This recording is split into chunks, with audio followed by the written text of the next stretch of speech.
Wow, nice to have you back. This is Prep Station, UTME Government. Yes. Okay, a quick one. What we learned before we went on the short break. We're talking about indirect rule. We talked about um, the features of indirect rule. We said Lord Lugard happens to be the father of indirect rule. Then we got to this question, which we have given the answer. I explained to you, I told you that this question looks tricky, but you shouldn't get confused.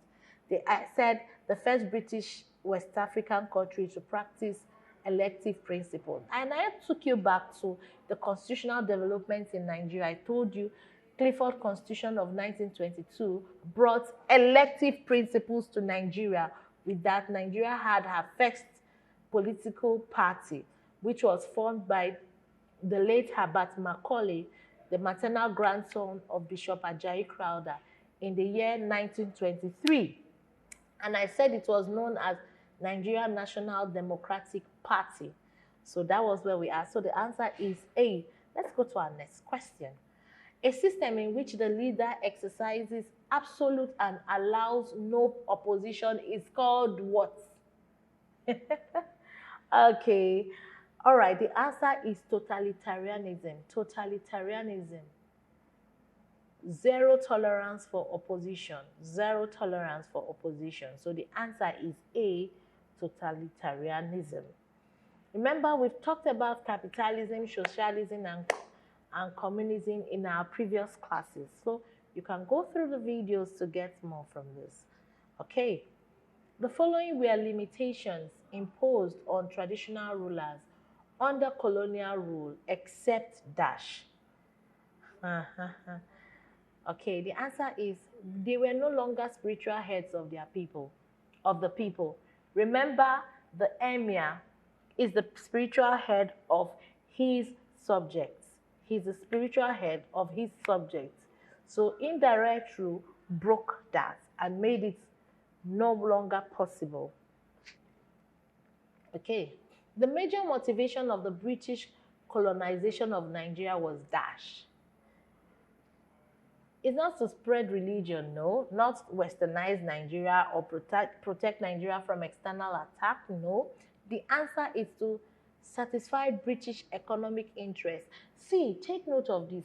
Colonialism was based on interest, economic interest, economic interest. Remember, you remember the Scrabble for Africa. Remember the Scrabble for Africa? Yes. The meeting that was held in 1884 to 1885 that had no African representative. It was in that meeting that was held in Belgium where Africa was what? Divided. Yes. The fate of Africa was divided. That was the beginning of colonialism. Yes. That meeting lasted for about 3 months. So it was in that meeting the fate of Africa was what? Divided. So colonialism came into existence because of economic interest. Africa was a good ground to explore and all that. So please take note of this. Okay. The native authority system was most effective and successful where? Now they're asking you a question. Native authority, most successful. Indirect rule got a huge success in which part of Nigeria? Northern Nigeria. Remember, the people owed full allegiance to the emir. So when indirect rule came into existence, it wasn't difficult for the people to do what? To obey. So indirect rule enjoyed what? Huge success in northern Nigeria. Please take note of this. So this question is another tricky question. You see native authority. Please don't get confused. Okay, a popular principle of colonial administration in British West Africa was dash. This is another tricky question. A popular principle. We just talked about it. Indirect rule. Indirect rule is the answer. Indirect rule. Please take note. Okay. The Nigerian Council was created by who? The Nigerian Council was created by Frederick Lord Frederick Lugard. Lord Frederick Lugard. Frederick Lugard happens to be the first Governor General of Nigeria. The first Governor General of Nigeria. He's the father of indirect rule. He's the father of indirect rule. Please take note of this. Okay. The French policy of assimilation in the West was essentially a form of what? Direct rule. Direct rule. That is the answer. Direct rule. The French practiced a system of assimilation where they didn't make use of traditional rulers like the British did. So take note of this. So it's direct rule. One of the reasons for the adoption of indirect rule in British West Africa was inadequate finances. Inadequate finances. There was no money. Another one is inavailability of personnel. People were scared to come to Africa. It was nobody at that time. So inadequate finances that is the answer to this question. Please take note. The pre-colonial Igbo political system was largely what? Republican. It was republican in nature. We talked about it. Republican in nature. Republican in nature, please. Acculturation in colonial administration was associated with what? Is the French policy of assimilation. Okay, the French policy of assimilation was not like the British indirect rule of the British. The French policy of assimilation accorded the French colonies, the same respect a French citizen will have. That was what it did. Take note of this. I want you to study more on this French policy of assimilation and French policy of association. Please study on this. I need you to study this more. Read more about this, please. Thank you. Okay. The method used by the British to facilitate the administration of southern Nigeria was what?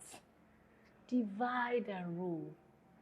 Divide and rule, not persuasion, not dialogue. It was a terrible system, divide and rule. So please study more, read more on this. Divide and rule. Okay. A major function of the warrant chief was to do what? Remember the warrant chief system. Let's go back to why indirect rule failed in Igbo land. It's because of the warrant chief system. Remember the story of the Aba Women's Riot of 1929? Remember the story? Aba Women's Riot of 1929. Government student, I want you to go back, read up, and you understand what happened. The warrant chiefs were appointed to go around. They are like tax marks. They collect tax, and they take charge of local administration. So there was a rumor. I'm just giving a brief story of what led to the Aba Women's Riot. Men were being taxed, and the tax were placed on farm produce and animals, poultry, animals, and all that. So rumors had it that it seems as if there was a rumor spreading around that it seems the women will soon be taxed because they were being counted. I'm just recapping the whole thing. So that led to the riots, the Aba Women's Riot. I need you to study more about this. So we can't talk about the warrant chiefs without talking about the Aba Women Riot. So one of the major duties of the warrant chief is to take charge of local administration. So as we're answering questions, I'll be giving little explanation. You see how I've been doing it so that you will understand. So that when you go back, you remember. When you're reading, you remember some of the things we're talking about. Okay, next question. A major features of the pre-colonial Igbo political system was that power was effectively decentralized.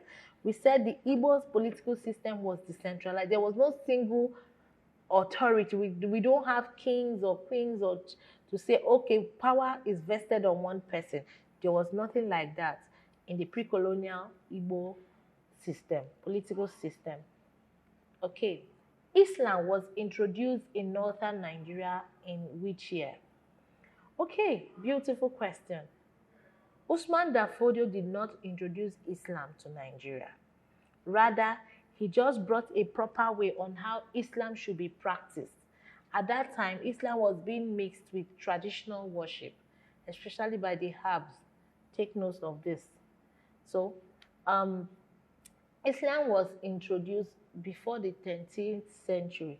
How did Islam come into Nigeria, in northern Nigeria? They came in through the Berber merchants, through the Sahara Desert. Through the Sahara Desert, trade was one of the means through which Islam came into Nigeria.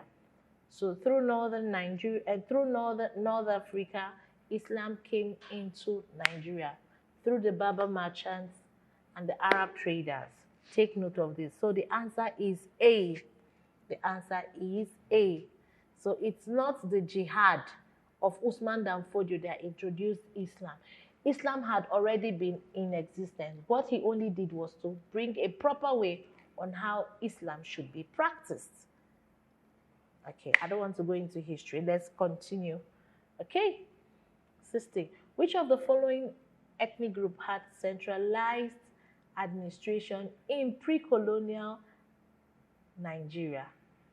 You're looking at, what kind of question is this? Centralized.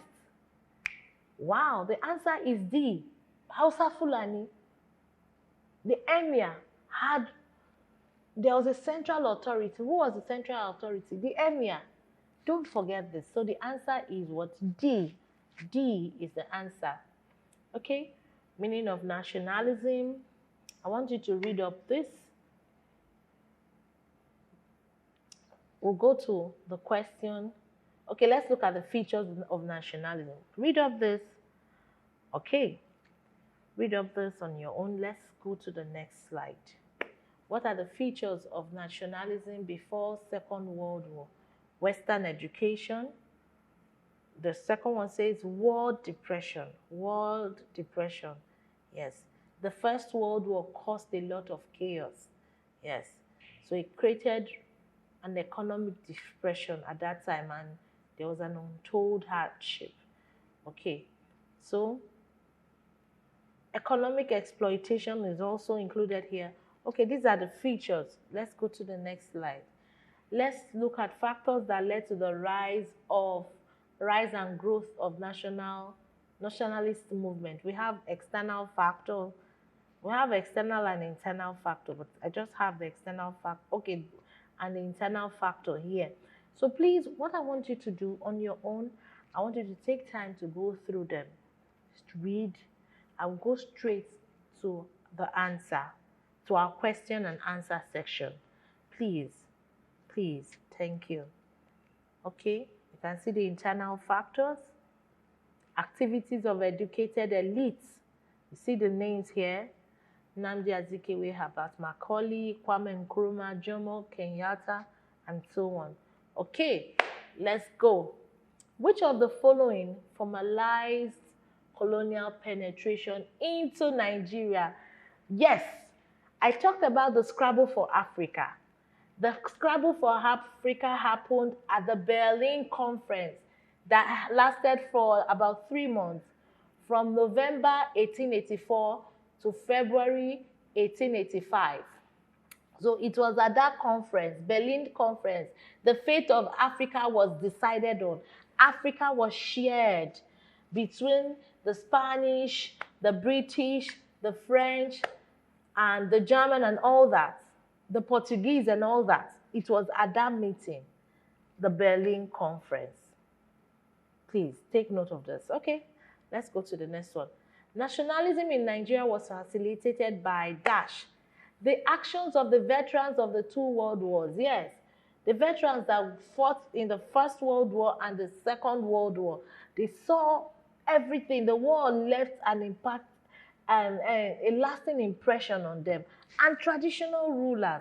So this gave rise for nationalism, self-government, agitations, and all that. Let's go. The 1946 Constitution was remarkable because of dash. Which constitution is the 1946 Constitution? Government student, can you remember? The Richards Constitution. The Richards Constitution brought what? Regionalism. It brought what? Regionalism. The Clifford Constitution brought elective principles. The Richards Constitution brought regionalism. So the answer is what? B. The answer is what? B. Let's continue. The main achievement of the nationalists in Nigeria was dash. Political liberation of the nation. Political what? Political what? Liberation of the nation. Ghana got her independence in 1957. Nigeria got her independence in 1960. So, political liberation is the answer. Indirect rule encouraged dash. The rise of nationalism. Yes. People now saw educated elites that were sent outside Nigeria. They went and they found out that, wow, we have a right to rule ourselves. We shouldn't be under the control of the white men. So it gave rise of nationalism. The major factor that promoted nationalism in Nigeria was dash. Pan-Africanism. What do we mean by Pan-Africanism? Africans coming together, sharing their ideas, their thoughts together, wanting to break free from their colonial masters. This was what gave rise to nationalism in Nigeria. Do you know Nigerian nationalists? Remember them? Nnamdi Azikiwe, Obafemi Awolowo, Akintola. Remember that there are many. So let's continue. Nationalism in Africa eventually led to dash. Decolonization. Did you hear me? Decolonization. 1960 alone, when Nigeria gained her independence, over 12 countries in Africa, over 13 countries in Africa also gained their independence in 1960.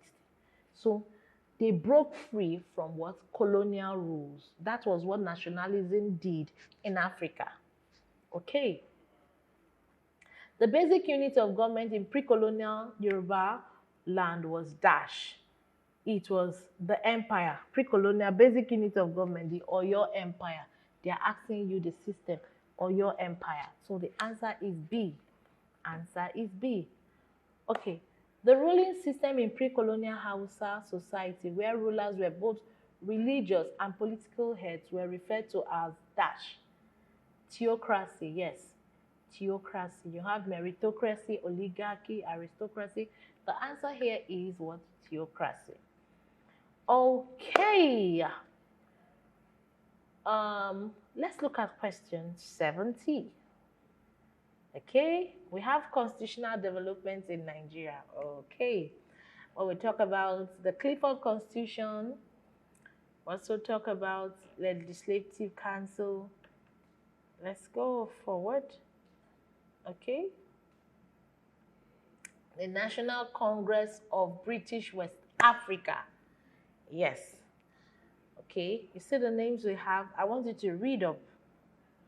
Okay. All right. You see the effects? Okay, let's answer this question and we will call it a day.